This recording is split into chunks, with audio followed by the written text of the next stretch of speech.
Good morning. It's March 9th, and here we are in Numbers. Again, this is a very familiar story with the spies who are sent out into the land to check it out, and then bring back the report to Moses. And you have just the two spies that come back, and especially Caleb.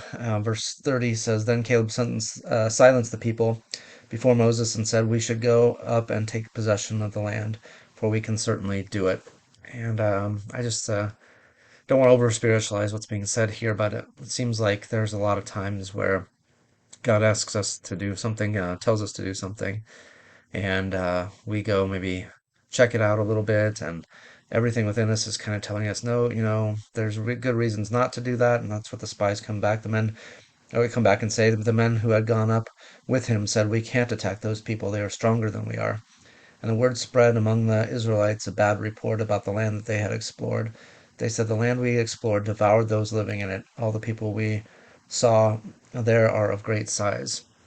Which seems pretty contradictory. How can it be devouring them and they be of great size at the same time? We saw the Nephilim and the descendants of Anak there. Uh, we appeared like grasshoppers in our own eyes, and they looked the same, and we look the same to them.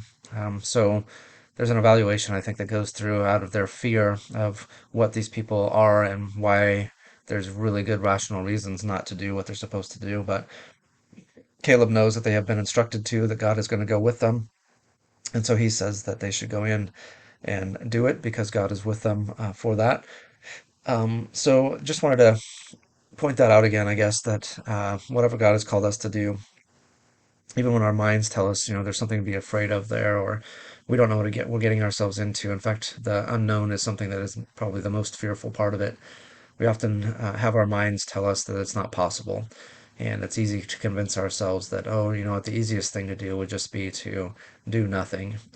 But God has called clearly for them to go in and take this land, and the whole future of Israel is resting on that promise that He's given to them. And so it's good that there are some at that point, even if they have to stand up against the majority and say, this is what the Lord has said for us to do.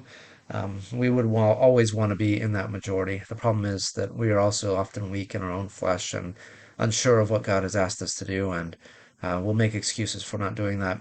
Um, so Caleb is an example of standing up and doing what is right, and I love that about him and this section of scripture too. That even in that generation, there were one or two or three or four who would stand up and do the right thing, even if it was daunting. So we need to be willing and able to do that too. All right, that's it for today.